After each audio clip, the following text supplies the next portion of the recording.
છો મિત્રો? તો ફરી એકવાર આપનું સ્વાગત છે આપણી ચેનલ જીભના ચટાકામાં.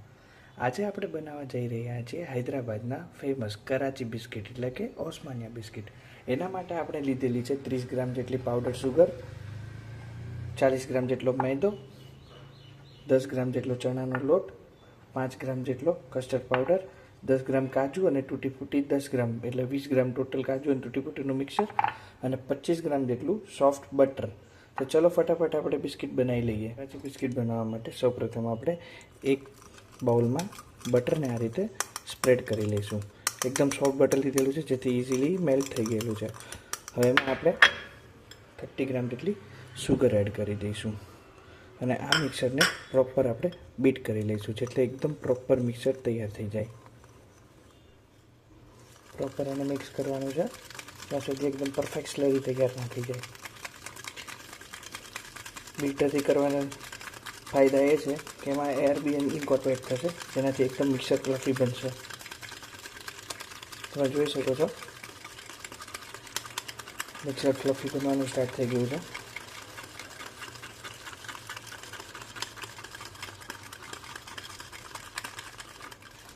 ત્યાં સુધી એકદમ ફ્લફી મિક્સર ના બને ત્યાં સુધી આપણે એને બીટ કરવાનું છે.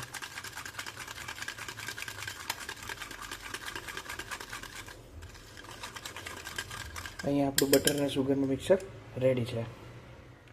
હવે એક મિક્સિંગ બોલ લેવાનું છે.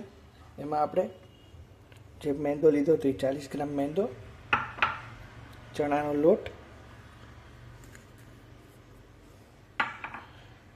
કસ્ટર્ડ પાવડર આ બધું એડ કરીને પછી જે આપણે બટર અને સુગરનું જે મિક્સર બનાવ્યું હતું એને આપણે એમાં એડ કરી દઈશું.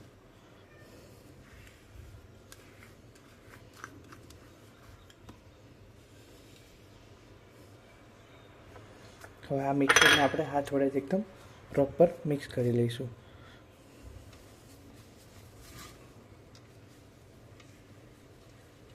બંને હાથો વડે એને પ્રોપરલી મિક્સ કરશું જ્યાં સુધી એકદમ પ્રોપર ટેક્સચર તૈયાર ના થાય.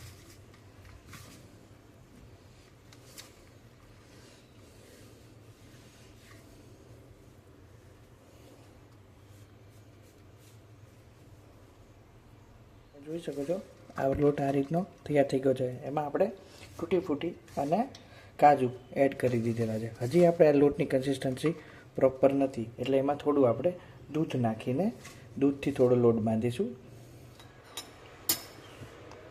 તમે અહીંયા જોઈ શકો છો એકદમ સરસ રીતે આપણું મિક્સર તૈયાર છે. એમાં આપણે બધું જ એડ કરી દીધેલું છે. હવે આપણે આને થોડું બોન્ડિંગ કરવા માટે થોડું એમાં દૂધ ઉમેરીશું.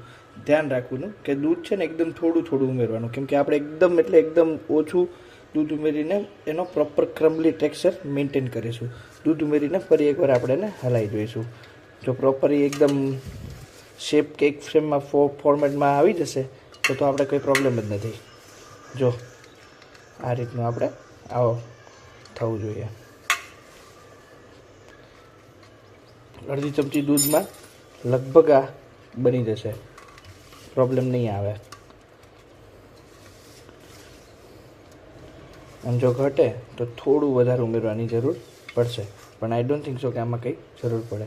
તમે જોઈ શકો છો એકદમ પ્રોપર થઈ ગયો છે આપણું. હવે આપણે એને કોઈ શેપ આપવા માટે પ્લાસ્ટિક રેપ અથવા તો ક્લિંગ રેપમાં એને શેપ આપી દઈશું. આપણે અહીંયા એક પ્લાસ્ટિક રેપ લઈ લીધેલી છે. એમાં આપણે તૈયાર થયેલો ડો છે એને ટ્રાન્સફર કરીશું અને પ્રોપર એનું શેપિંગ કરી દઈશું.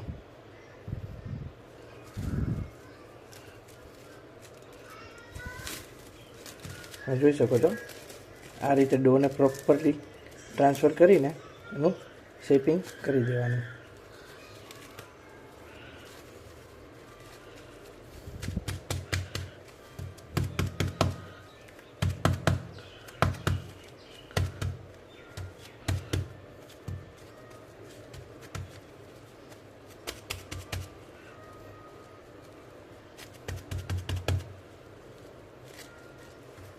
જો પ્રોપર ડો એકદમ રેડી છે. એનો આપણે સ્ક્વેર શેપ પણ આપી દીધેલો છે. હવે આ ડોને આપણે થોડા ટાઈમ માટે એટલે કે લગભગ 15 મિનિટ માટે આપણે એને શિફ્ટ કરીશું ડીપ ફ્રીઝરમાં, જેથી બટર એકદમ સેટલ ડાઉન થઈને હાર્ડ થઈ જાય અને કટિંગ ઇઝી થઈ જાય આપણા માટે. ઓકે, આપણો ડો આપણે ફ્રીજમાંથી બહાર કાઢી લીધો છે. તમે જોઈ શકો છો એકદમ પ્રોપર એ સેટ થઈ ગયો છે. તો હવે આને ખોલીને આપણે એકદમ પ્રોપર શાર્પ નાઈફ વડે એને બિસ્કિટ શેપમાં કટ કરીને બેકિંગ ટ્રેમાં બેક કરવા માટે મૂકી દઈશું. બેક કરવા માટે આપણે ઓવનને પ્રીહીટ કરવા માટે 160 ડિગ્રી પર મૂકી દીધેલું છે. 5 થી 10 મિનિટ માટે પ્રીહીટ કરેલું પ્રીહીટેડ ઓવનમાં આપણે એને કટ કરીને મૂકી દઈશું. જોઈ શકો છો કેટલા સરસ થઈ ગયું છે. પ્રોપર એકદમ બિસ્કિટના શેપમાં એને કટ કરી લેવાનું.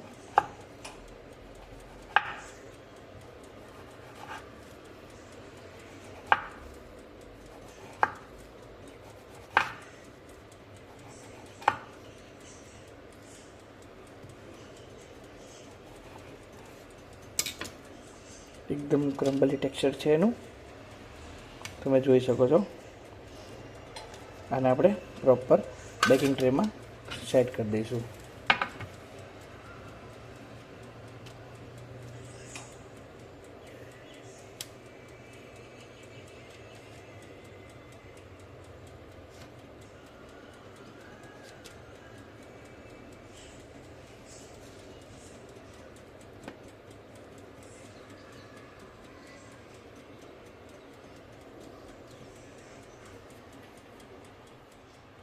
લગભગ 25 થી 27 મિનિટ સુધી ઓવનમાં બેક કર્યા બાદ આપણા ઓસ્માનિયા બિસ્કિટ એકદમ ક્રિસ્પી અને ક્રન્ચી રેડી થઈ ગયા છે. તમે જોઈ શકો છો કેટલા સરસ બન્યા છે આપણા બિસ્કિટ. તો આજે જ આ રેસીપીથી ઘરે ઓસ્માનિયા બિસ્કિટ બનાવો અને આવી જ રેસીપી માટે અમારી સાથે બન્યા રહો. અમારા આ વિડીયોઝને તમારા મિત્રો સાથે પણ શેર કરો, જેથી એ લોકો પણ આવી સારી સારી રેસીપીઝ જોઈ શકે.